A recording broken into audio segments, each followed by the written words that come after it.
السلام علیکم، میں ہوں کاشف سیف۔ آج تقریباً 12 دن ہو گئے ہیں جو بلوچ لاپتہ افراد کے لیے احتجاج ہو رہا ہے۔ میرے ساتھ ایمان مزاری موجود ہیں جو کہ ایک قابل وکیل ہیں اور کافی سوشل ایکٹیوسٹ ہیں، کافی آرگنائزیشنز کے ساتھ کام کر رہی ہیں۔ میم آپ سے کویسچن یہ ہے کہ جو احتجاج ہے اس کا نیکسٹ لائے عمل کیا ہوگا اگر حکومت کی طرف سے کوئی آپ کے ساتھ مذاکرات نہیں کیا جاتا تو؟ دیکھیں، یہ اپنی بلوچ یکجہتی کمیٹی کی ہی مشاورت سے وہ فیصلہ کریں گے۔ میں ان کے بہاف پر نہیں بات کر سکتی، لیکن میں ضرور اتنا کہوں گی کہ ان کی جو نیت ہے یا جو ان کی ول ہے وہ یہی ہے کہ وہ ادھر بیٹھے رہیں جب تک ریاست آ کر ان سے پوچھتی نہیں ہے کہ آپ ادھر کیوں بیٹھے ہوئے ہیں۔ اتنی تو انسانیت کا مظاہرہ ریاست یا کسی حکومتی رہنما کو کرنا ہوگا۔ اچھا مجھے یہ بتائیے گا، قانونی طور پر آپ ان کی ہیلپ کر رہی ہیں؟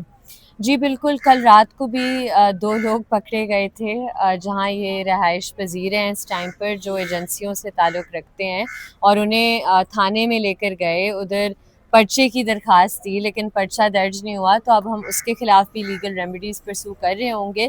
26ویں آئینی ترمیم کے بعد ظاہری سی بات ہے عدالت کے حالات تو سب کے سامنے ہیں، اس پہ مجھے زیادہ بات کرنے کی ضرورت نہیں، لیکن جو بھی ہمارے پاس لیگل ریمیڈیز جہاں جہاں ہیں وہ ہم اویل کر رہے ہیں اور کریں گے۔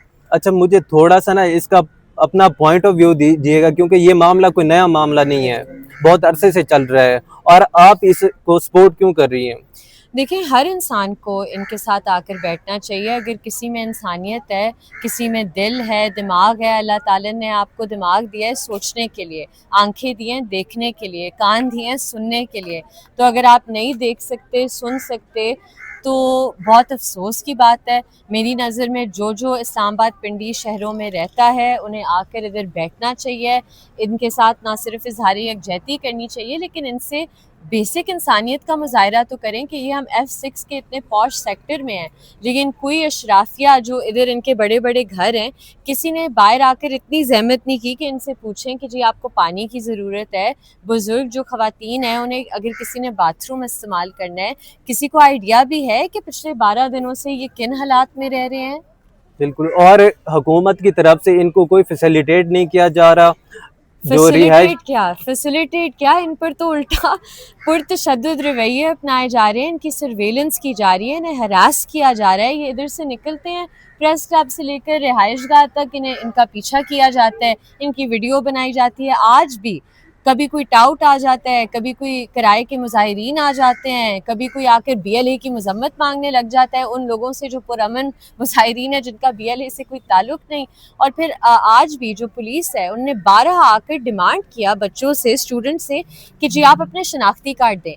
کیوں دیں؟ وہ جو یوٹیوبر 2 دن پہلے آیا تھا جس نے بڑا شور مچا کے پروپیگنڈا اپنی مشہوری کر لی ہے، بہت اچھا ہے، اللہ تعالیٰ اسے کامیابی دے اسی طرح کی گھٹیا حرکتوں میں، لیکن جب وہ ادھر آیا تھا اور جو اس نے یہ ویڈیو بنائی تھی، ویڈیو سے کیا ہوا کہ جن بچوں کو اس نے شناخت کی تھی اور اس کے خلاف پیکا کا کیس بنتا ہے اس بات پر، ان فیملیز تک CTD MI ISI بلوچستان میں پہنچ گئے ہیں، انہیں آرمی کیمپ میں سمن کیا گیا ہے، انہیں ہراساں کیا جا رہا ہے۔ پھر یہ آ کر پوچھتے ہیں آپ نے منہ کیوں ڈھکے ہوئے ہیں؟ منہ نہیں ڈھکیں گے تو آپ انہیں جبرن لاپتہ کرتے ہیں، ان کی فیملیز کو ٹارگٹ کرتے ہیں، تو اور یہ کیا کریں؟ صحیح۔ اچھا مجھے یہ بتائیے گا، لاسٹ آپ ایک میسیج دے دیں عوام کو کہ کیا نیکسٹ ان کا وے فارورڈ کیا ہوگا؟ دیکھیں، میں عوام کو ہاتھ جوڑ کر اپیل کرتی ہوں کہ خدارا اس ملک کے مستقبل کو بچائیں، بنگلہ دیش پھر سے نہ ہونے دیں، 1971 کی غلطیوں سے کچھ سیکھیں، ادھر آ کے مرہم رکھیں، لوگوں کے دلوں میں اور نفرت نہ بڑھائیں، سب کو دکھائیں کہ بلوچستان کے لوگ بھی پاکستان کا حصہ ہے، بلوچستان کے لوگ بھی پاکستانی شہری ہیں۔ Thank you very much. Thank